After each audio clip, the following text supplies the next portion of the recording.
Hello my dear students, welcome to Study Club 24/7. तो we are continuing the same topic partnership.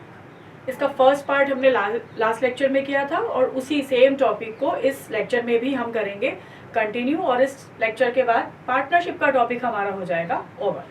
So let us start today's class partnership. तो first topic हमारा आज का है type of partnerships. Type of partnership. तो दो type के basis हैं हम पढ़ेंगे इस टॉपिक के अंदर.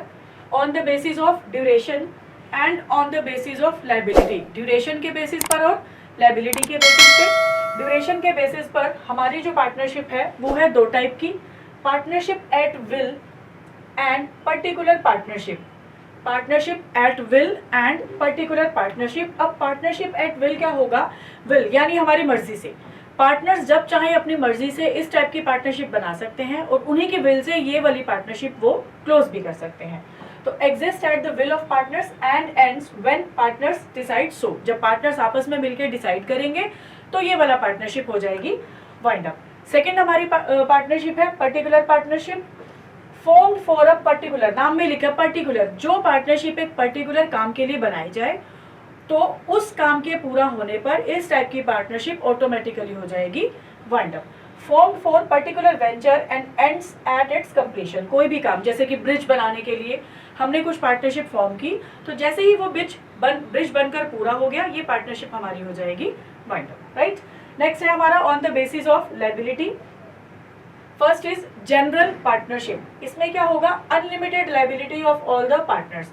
जनरल पार्टनरशिप जो जनरली बनती है, जो अभी सिंपल आप पढ़कर आए थे पार्टनरशिप के फीचर्स में कि इसके मेंबर्स की जो लायबिलिटी है वो रहती है अनलिमिटेड. तो बस ये वही पार्टनरशिप थी, general partnership, unlimited liability of all the partners. Next हमारा है लिमिटेड पार्टनरशिप. इसमें क्या रहता है?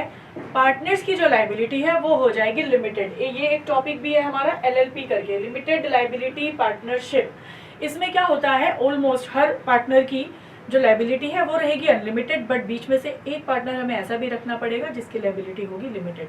ज़्यादा डिटेल में बट पढ़ने की जरूरत नहीं है, एक छोटा सा कॉन्सेप्ट है सिर्फ ये आपके सिलेबस का. तो आपको मीनिंग पता होना चाहिए कि लिमिटेड पार्टनरशिप में सब पार्टनर्स की जो लायबिलिटी है वो हो जाएगी लिमिटेड. तो ये था type of partnership on the basis of duration and on the basis of liability.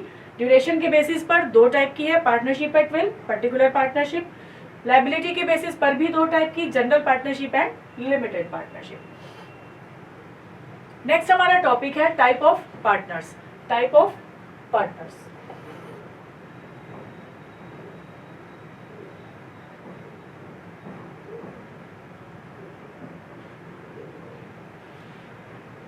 Type of partners अब है हमारा नेक्स्ट टॉपिक. 4 टाइप के पार्टनर्स होते हैं हमारे: active, sleeping, secret and nominal. 4 type के पार्टनर आप इसमें पढ़ेंगे. तो फर्स्ट हमारा है एक्टिव पार्टनर. ये मैंने चार्ट के बेस में आपको डिफाइन कर दिया है. इसके डेफिनेशन को आप इन मेन हेडिंग्स के हेल्प से पूरा कर सकते हैं. That active partner is that partner which contributes capital, which take parts in the management, which always share profits and losses and his liability is unlimited. तो ये 4 आपको दिख रहे हैं headings: capital contribution, management, share in profit loss and liability. इनके basis पर ही हम डिसाइड कर लेंगे कि किस टाइप के पार्टनर के क्या क्या रहेंगे मेन फीचर्स. तो एक्टिव पार्टनर कौन होगा? जो एक्टिवली पार्टिसिपेट करे, वो पैसा भी लगाएगा, बिजनेस के काम भी करेगा, प्रॉफिट्स को भी शेयर करेगा और उसकी लायबिलिटी क्या रहेगी? अनलिमिटेड. सेकेंड हमारा है स्लीपिंग, या फिर जिसे हम बोलते हैं डोरमेंट पार्टनर. ये वाला पर्सन कैपिटल कंट्रीब्यूट करेगा बट क्योंकि ये स्लीपिंग पार्टनर है, सो रहा है, मींस पैसा लगाया और जाके सो गया. इसका क्या मीनिंग है कि उसने पैसा तो लगाया बट वो एक्टिवली मैनेजमेंट में पार्टिसिपेट नहीं कर रहा. तो ये पार्टिसिपेट नहीं करेगा मैनेजमेंट में, but he will definitely share profits and losses, और क्योंकि वो पार्टनर है तो उसकी लायबिलिटी भी रहेगी unlimited.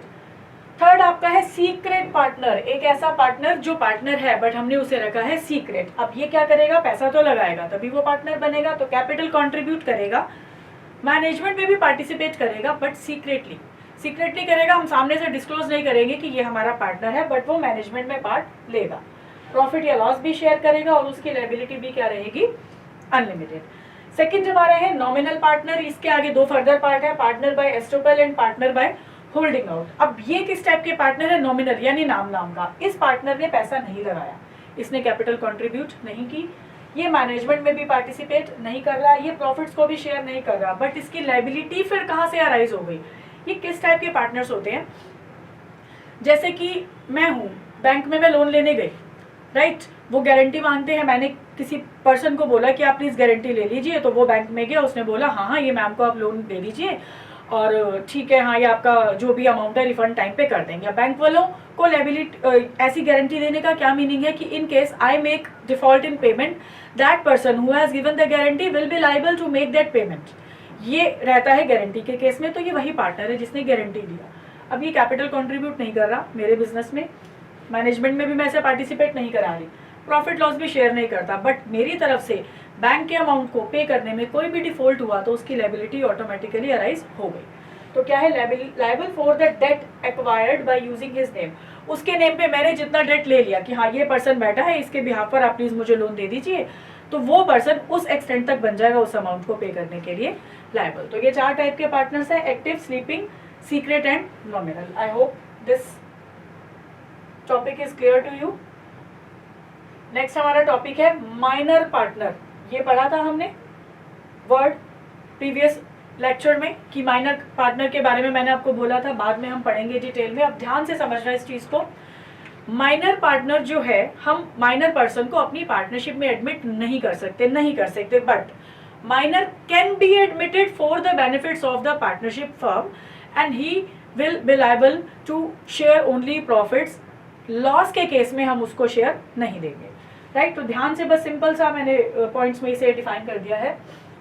Partnership act does not permit a minor to become a partner, permission नहीं है, but a minor can be admitted to the firm only to the benefits of firm. हाँ, मुझे लगता है कि ये पर्सन माइनर है, बट इसकी जो नॉलेज है वो कुछ इस टाइप की है जो मेरे बिजनेस को बहुत हेल्प कर सकती है, तो मैं अपने बेनिफिट के लिए उस माइनर को भी एडमिट कर सकती हूँ, but by the mutual consent of all the partners. मुझे सब पार्टनर्स की कंसेंट लेनी जरूरी है, और उसकी liability will be limited to the extent of capital contributed by him. Liability उसकी रहेगी जितना पैसा उसने लगाया, जितना कैपिटल कंट्रीब्यूशन किया सिर्फ उतनी liability. He can share only the profits and cannot be asked to bear the losses। बताया मैंने आपको अभी कि प्रॉफिट्स में शेयर देना उसको जरूरी है, बट लॉस के केस में हम उसे लॉस का शेयर नहीं देंगे। मैनेजमेंट के अंदर वो एक्टिवली पार्टिसिपेट नहीं करेगा। On attaining majority he has to give public notice stating whether he will remain a partner in the firm or not। जब वो माइनर पार्टनर मेजर हो जाएगा, मीन्स एक एज को जब वो क्रॉस कर जाएगा, उसके बाद उसे विद इन स्टिपुलेटेड टाइम ये कंफर्म करना जरूरी है कि वो अब इस पार्टनरशिप को कंटिन्यू करेगा या फिर नहीं। और अगर वो ऐसा नहीं करता, if he fails to do so, he will be treated as full fledge partner. अगर वो ऐसा इन्फॉर्मेशन नहीं देता एक पर्टिकुलर टाइम के अंदर, तो उसे हम फुल फ्लेज पार्टनर मानेंगे और उसकी लायबिलिटी भी बाकी पार्टनर्स के जैसे बिल्कुल हो जाएगी सेम। तो ये था माइनर पार्टनर का टॉपिक। थ्योरेटिकल व्यू पॉइंट से बहुत इंपॉर्टेंट है, आप इसे जरूर ध्यान से पढ़ना। नेक्स्ट टॉपिक हमारा है फॉर्मेशन ऑफ पार्टनरशिप फर्म। ये फीचर्स में पढ़ा था, ईज ऑफ फॉर्मेशन। वहां मैंने आपको बताया भी था कि ये जो एक पॉइंट है आप मेरिट में भी ले सकते हैं कि इसका रजिस्ट्रेशन कंपल्सरी नहीं है, बट अब हम पढ़ेंगे जरूर कि अगर हम रजिस्ट्रेशन कराते हैं तो हमें क्या फायदे मिलेंगे, या फिर हम नहीं कराते तो हम क्या लॉस फेस कर सकते हैं। तो टॉपिक हमारा पहले है formation of partnership firm. Partnership is formed when 2 or more persons enter into an agreement। Main words को मैं हाईलाइट कर दूंगी। To form a particular partnership firm, when 2 or more person agreed, right, they enter into an agreement, तो हमारी बन गई partnership firm। That agreement can be oral as well as written। oral agreement भी हो सकता है और written भी। registration is not compulsory। register करना कुछ जरूरी नहीं है। written and stamped document containing rules, regulations and terms and conditions of partnership is called partnership deed। ये लास्ट क्लास में भी मैंने आपको बताया था, ये एक सिंपल सी थ्योरी है, क्लास 12 के अकाउंट्स पार्टनरशिप अकाउंटिंग में भी पढ़ेंगे। तो क्या है कि partnership when 2 or more persons enter into an agreement, agreement oral भी हो सकता है और written भी, but it is better to have a written agreement so as to avoid any kind of disputes. कि कुछ भी प्रॉब्लम होता है तो एटलीस्ट आप रिटर्न प्रूफ दिखा सकते हो ना, कि मान लो कोई पार्टनर बोल रहे नहीं मैंने एक्स्ट्रा काम किया मुझे सैलरी चाहिए, तो हम फिर वो रिटर्न एग्रीमेंट खोलेंगे। इनकेस वहाँ मेंशन है कि कोई पार्टनर अगर एक्स्ट्रा वर्क करे तो उसे एक्स्ट्रा अमाउंट देना है तभी देंगे, अदरवाइज हम नहीं देंगे। बट समटाइम्स क्या होगा, सपोज करो आपने ओरली बोल दिया और बाद में हम मुकर गए तो प्रॉब्लम हो जाएगी। तो रिटर्न प्रूफ क्या है, इस टाइप के डिस्प्यूट्स को सॉर्ट आउट करने में बहुत हेल्प करेगा। So it is better to have written but it may be oral also. Registration compulsory नहीं है। और एक डॉक्यूमेंट जिसे हम पार्टनरशिप डीड बोलेंगे, क्या होगा, एक रिटन डॉक्यूमेंट जिसके अंदर आपकी पार्टनरशिप से रिलेटेड सब रूल्स रेगुलेशंस, एक एक चीज पार्टनरशिप के बारे में, आपकी पार्टनरशिप का नेम क्या है, आप किस टाइप का बिजनेस कर रहे हैं, कितने पार्टनर्स हैं, उनके नेम, उनका एड्रेस, कितना पैसा लगाया, किस रेशो में आप प्रॉफिट शेयर करेंगे, आपको इंटरेस्ट ऑन कैपिटल कितना मिलेगा, ब्ला ब्ला ब्ला, बहुत सी चीजें, means each and everything about your partnership firm will be mentioned in the written form in your partnership deed. तो ये था हमारा registration, formation of partnership firm. Next आपका टॉपिक है consequences of non registration of partnership firm. Theory का एक simple topic है, मैंने इंक्लूड कर दिया सिर्फ इस स्लाइड में, इस पीपीटी में, कि पार्टनरशिप फर्म को अगर आप रजिस्टर नहीं कराते हैं इनकेस, तो आपको क्या क्या रिजल्ट्स फेस करने को मिल सकते हैं। A partner of N unregistered firm, आपकी फर्म रजिस्टर्ड नहीं है, इन इस केस में you can not file a case against the partnership firm. आपको अगर कोई प्रॉब्लम है क्योंकि आपकी फर्म रजिस्टर्ड नहीं थी, तो आप फर्म के अगेंस्ट कोई भी केस फाइल नहीं कर सकते। Partner of N unregistered firm can not file a case against any other partner of the unregistered firm. आप अगर अनरजिस्टर्ड फर्म के मेंबर हैं, पार्टनर हैं, तो आप किसी और अनरजिस्टर्ड फर्म के पार्टनर के अगेंस्ट केस फाइल नहीं कर सकते। थर्ड, एन अनरजिस्टर्ड फर्म, अब फर्म की बात हो रही है, पहले अनरजिस्टर्ड फर्म के पार्टनर्स की बात थी। जो अनरजिस्टर्ड फर्म है can not file a sue means वही case against any third party और outsider for recovery of claim. कि जो अनरजिस्टर्ड फर्म भी है वो भी अपने नेम से किसी आउटसाइड पार्टी से पैसा वसूल करने के लिए, पैसा रिकवर करने के लिए कोई भी केस फाइल नहीं कर सकते। Unregistered firm can not file a case against any of the partners. अब फर्म भी चाहे तो पार्टनर्स के अगेंस्ट केस फाइल कर सकती है, बट अगर आपने फर्म का रजिस्ट्रेशन नहीं कराया तो मीन्स लॉ की नजरों में तो वो एग्जिस्ट ही नहीं करती। तो ऐसी फर्म अपने पार्टनर्स के अगेंस्ट या दूसरी फर्म्स के अगेंस्ट कोई भी केस फाइल नहीं कर सकती। तो ये कॉन्सिक्वेंसेस थे for non registration of your partnership firm. तो ये जो अब था हमारा टॉपिक पार्टनरशिप से रिलेटेड, ये हो गया है एकदम कंप्लीट। 2 लेक्चर्स में मैंने इसे कवर किया। आप इस क्लास को देखने से पहले प्लीज प्रीवियस वीडियो को भी अच्छे से देख लेना और आपका पार्टनरशिप का टॉपिक हो गया कवर। तो so far we have covered 3 topics of the chapter, sole proprietorship, HUF Hindu undivided family and partnership. तो नेक्स्ट क्लास में लेकर आएंगे इसी चैप्टर के कुछ और न्यू टॉपिक्स बहुत ही इंटरेस्टिंग और इजी वे में। तब तक के लिए take care of your health, enjoy all the festivals very much, bye bye.